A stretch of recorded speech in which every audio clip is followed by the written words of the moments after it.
Marcus Chen had been dreaming of visiting London for 23 years. As a history teacher from small-town Ohio, he had saved every spare penny from his modest salary to finally make the trip across the Atlantic. The excitement in his eyes was unmistakable as he stepped off the double-decker bus near Buckingham Palace on that crisp October morning. The autumn air carried the scent of fallen leaves and distant rain clouds. But Marcus barely noticed. His attention was completely captured by the magnificent palace gates and the famous red-coated guards standing at attention. He had read about them countless times in books and seen them in movies. But nothing had prepared him for witnessing their impressive presence in person. With his camera hanging around his neck and a guidebook clutched in his hand, Marcus approached the palace grounds with the wide-eyed wonder of someone experiencing a childhood dream come true. The crowds of other tourists seemed to fade into the background as he focused entirely on the stoic figures in their iconic uniforms. The royal guard standing nearest to him was particularly striking, tall and motionless, with a perfectly pressed red tunic and the famous black bearskin hat sitting regally on his head. The guard embodied everything Marcus had imagined about British tradition and ceremony. The tourist pulled out his camera and began taking photographs from every angle he could think of. As Marcus moved closer, he noticed something that made his heart race with an unexpected opportunity. The guard's magnificent bearskin hat seemed slightly loose, sitting at what appeared to be a precarious angle. In his excitement and complete misunderstanding of royal protocol, Marcus began to formulate what he thought would be a helpful and memorable idea. He had always been the type of person who acted on impulse when he thought he could help someone, and in this moment, his small-town friendliness completely overshadowed any knowledge he might have had about proper behavior around the Queen's Guard. What happened next would become the most talked-about incident at Buckingham Palace that month.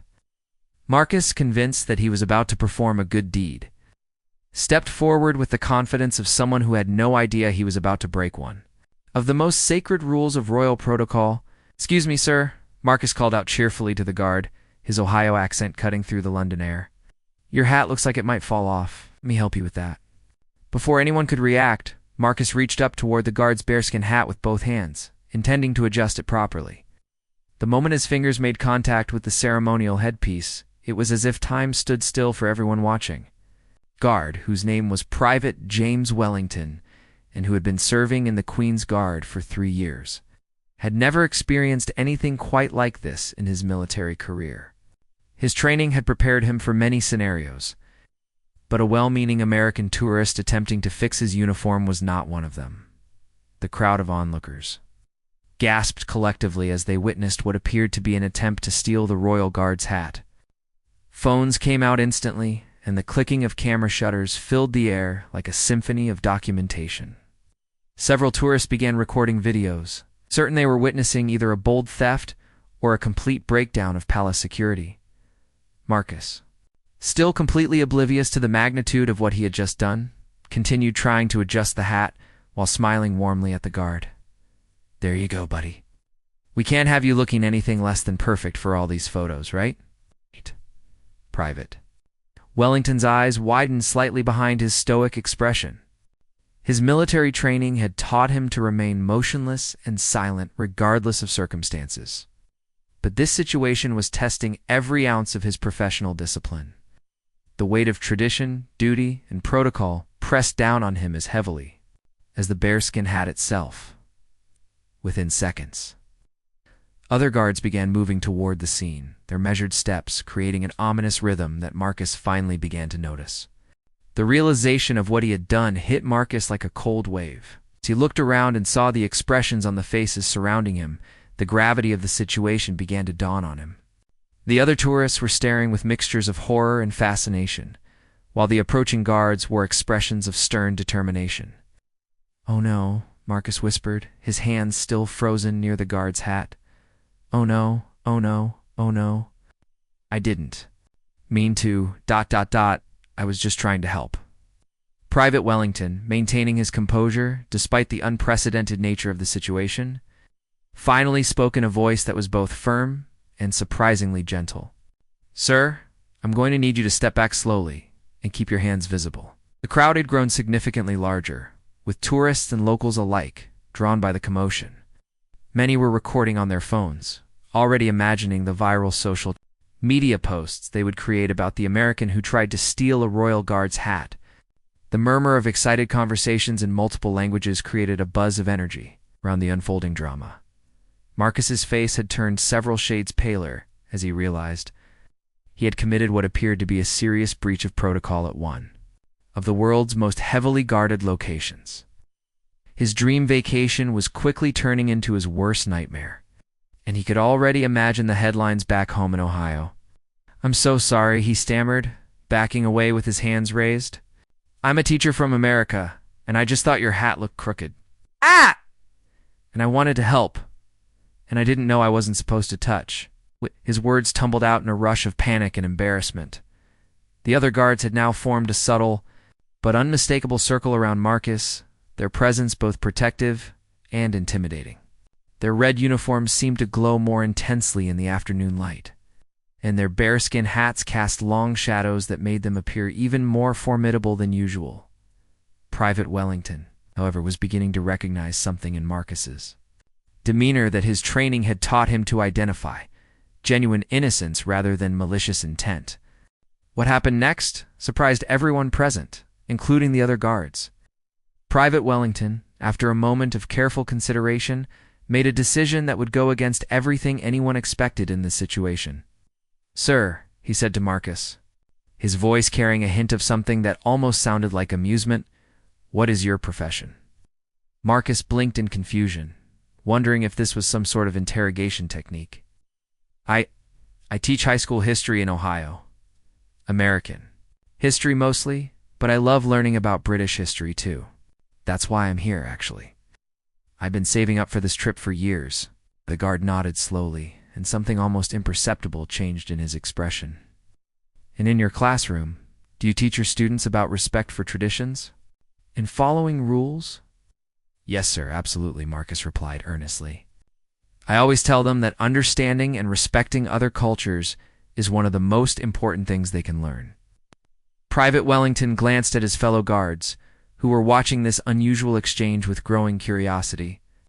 In his 3 years of service, he had dealt with countless tourists who had deliberately tried to make the guards laugh, break their concentration, or cause disruptions for social media fame.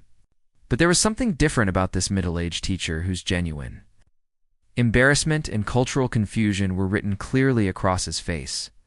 The crowd continued to watch in fascination, many still recording as the situation took an unexpected turn. Some tourists were whispering theories about what would happen next. Ranging from arrest to deportation to a stern warning, Marcus stood there, sweat beading on his forehead despite the cool October air, waiting for whatever consequence was about to befall him. He thought about his students back home, about how disappointed they would be if their beloved history teacher ended up in international news for all the wrong reasons. "Tell me," Private Wellington continued, "what do you know about the Queen's Guard?" This question seemed to relax Marcus slightly, as it was moving into territory where he felt more confident. "Well, I know you're responsible for protecting the royal family, and that you're trained soldiers, not just ceremonial guards. I know the uniforms and traditions go back centuries, and that you're not supposed to break character or move unless there's a real threat." The guard nodded approvingly. Private Wellington then did something that no one in the crowd expected. He smiled. Not a big smile, but a genuine, warm expression that transformed his entire demeanor. "Mr. Chen," he said, having noticed the name tag on Marcus's camera bag, "you've just provided me with the most educational moment I've had in months of duty." Marcus looked confused. "Educational? But I nearly... I mean, I touched your hat." "Yes, you did. And in doing so, you've demonstrated something very important to everyone watching." Private Wellington gestured slightly toward the crowd, many of whom were leaning in to hear better. "You've shown the difference between malicious intent and innocent cultural misunderstanding." The other guards relaxed their posture slightly, recognizing that their colleague was handling the situation in his own way. They'd all learned to trust Private Wellington's judgment during their time serving together. "You see, Wellington," continued, his voice carrying clearly in the crisp air, We deal with many people who deliberately try to disrupt our duties for attention or entertainment. But you, sir, genuinely thought you were being helpful.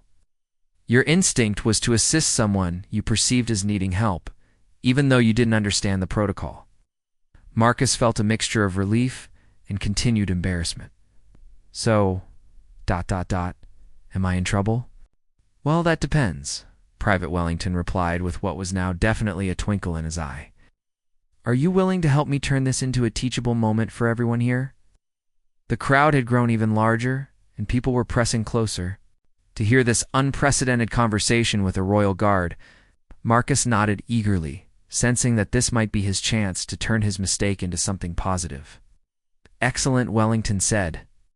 Then let me explain to you, and to everyone listening, exactly what you did wrong, and what the proper way to appreciate the Queen's Guard actually is. What followed was an impromptu lesson in royal protocol, British military tradition, and cultural respect that none of the tourists present would ever forget, as Private Wellington, still maintaining his professional bearing, began explaining the history and significance of the uniform Marcus had so innocently attempted to adjust. The impromptu lesson lasted nearly 15 minutes, during which Private Wellington explained the significance of every element of his uniform, the importance of the Queen's Guard's stoic demeanor, and the proper ways for tourists to show respect while visiting royal sites. Marcus listened intently, asking thoughtful questions that demonstrated his genuine interest in learning from his mistake. The bearskin hat, Wellington explained, weighs about 1.5 pounds and is made from the fur of Canadian black bears. It's not just a costume piece, it's a symbol of military tradition dating back to 1815. When you touched it, you weren't just touching a hat, you were touching centuries of British military heritage. Marcus nodded solemnly. I understand. Now, I'm truly sorry for my ignorance, and I'm grateful you're taking the time to educate me instead of ... Well, whatever usually happens when someone does what I did? Usually, Private Wellington admitted with a slight grin, we don't have many. People try to adjust our uniforms out of genuine concern for our appearance. As the lesson concluded, something remarkable happened. The crowd began applauding, not mockingly, but with genuine appreciation for both the guard's patience and educational approach, and for Marcus's humble willingness to learn from his mistake. Private Wellington then made one final gesture that would make this encounter truly unforgettable. Mr. Chen, would you like to take a proper photograph with me? One where you understand and respect the protocol? Marcus's eyes lit up with joy and gratitude. Really? After everything I did wrong? Sometimes, Wellington replied, the best way to honor a tradition is to learn from our mistakes and do better next time. The photograph that followed of Marcus standing respectfully beside Private Wellington, both smiling warmly at the camera, became a symbol of cultural understanding and the power of patience and education over punishment. Marcus shared the story with his students when he returned to Ohio, turning his embarrassing moment into a powerful lesson about cultural respect, the importance of asking questions before acting, and the grace that can be found in admitting when we're wrong. Private Wellington returned to his stoic duties, but he carried with him a renewed appreciation for the teaching opportunities that could arise from even the most unexpected situations. And Marcus continued his London vacation with a much deeper understanding of British culture and a story that would entertain and educate people for years to come.